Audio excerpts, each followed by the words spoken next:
आप सभी को कथावाचक हेमंत कुमार जी महाराज यूट्यूब चैनल में बहुत बहुत स्वागत है। बीते कुछ वर्षों में जो भारत में हो रहे बम ब्लास्ट, टेररिस्ट अटैक, इन सभी के मद्देनज़र रखते हुए मैं एक बहुत ही संवेदनहीनता की प्रकाष्ठा का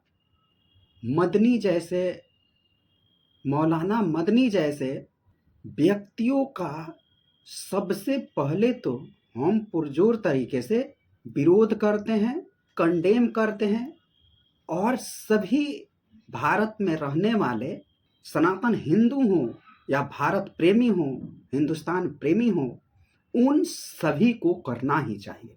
मदनी के मैंने सारे जो उन्होंने मध्य प्रदेश में बयान दिया है उसको सुना है।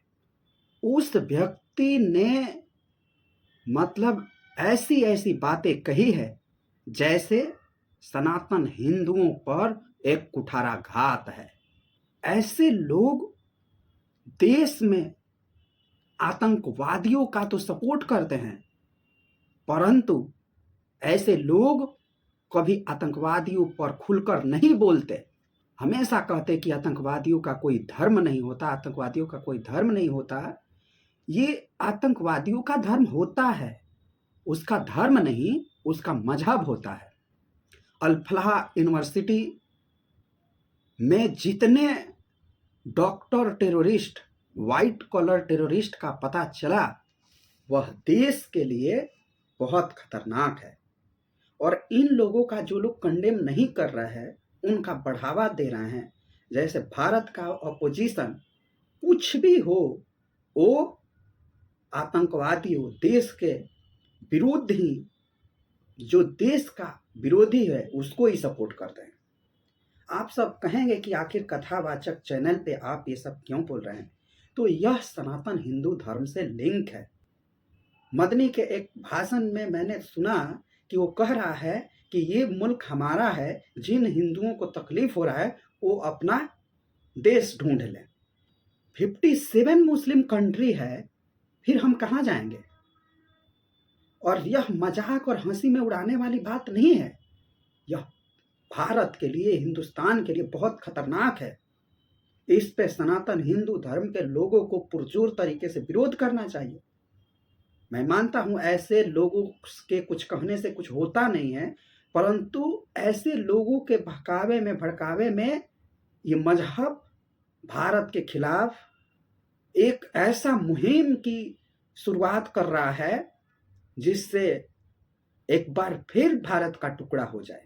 जब तक सनातन हिंदू धर्म इस पर आकर पुरजोर तरीके से आंदोलन, पुरजोर तरीके से ऐसे लोगों का बाइकॉट, बहिष्कार नहीं करेगा, उनका सपोर्ट करते रहेगा, इससे काम नहीं चलेगा।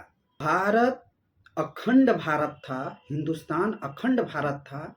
इन जाहिलों की वजह से, अंग्रेजों की गुलामी की वजह से भारत के कई टुकड़े हो गए। अब आप सभी को चुप रहेंगे तो यह बर्बादी की ओर बढ़ेगा। अल-फलाह यूनिवर्सिटी टेररिस्ट के बाद आपने देखा डॉक्टर मुजम्मिल, डॉक्टर शाहीन से लेके जम्मू कश्मीर, लद्दाख तक इन लोगों के तार जुड़े हैं। इन लोग का मकसद क्या है? जिहाद करना, काफिरों को मारना, काफिरों को काटना, यही इनके मजहब में दिखाता है। मैं बार बार डॉक्टर एपीजे अब्दुल कलाम का एग्जाम्पल देता हूं कि उनके जैसा आखिर मुसलमान क्यों नहीं बनता? आखिर तो मुसलमानों के लिए जब बंटवारा हुआ तो पाकिस्तान जैसा मुल्क मिल गया, फिर हिंदुओं ने बड़ा दिल करके इन लोगों को शरण दिया, इन लोगों को रहने की इजाजत दिया। फिर ये आकर मरता क्यों? आखिर ये मजहब चाहता क्या है?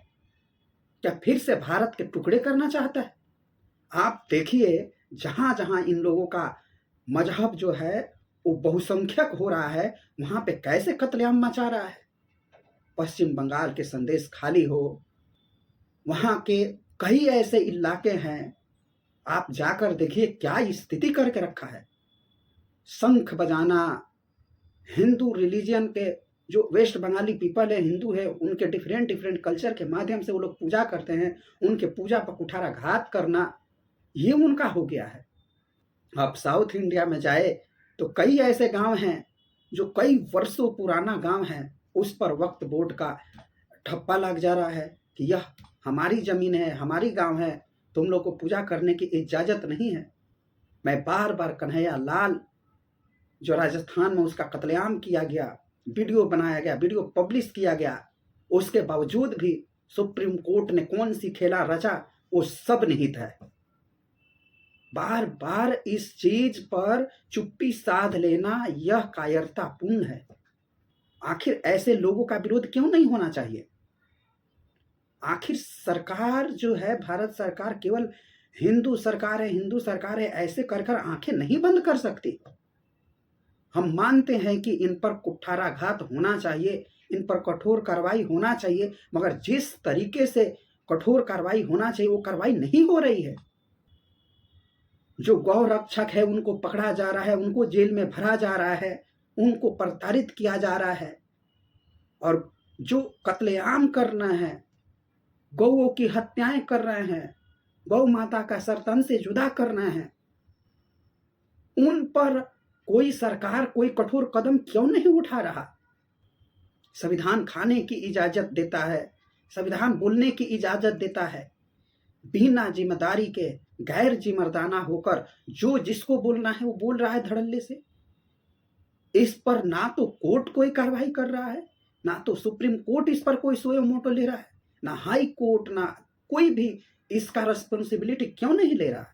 इस पर आखिर फ्रीडम ऑफ स्पीच के नाम पर ये कत्लेआम क्यों? आखिर ऐसी मानसिकता क्यों पनप रही है मुस्लिम धर्म, मुस्लिम मजहब के लोगों में? आखिर इतनी कट्टरपंथी क्यों आ रही है?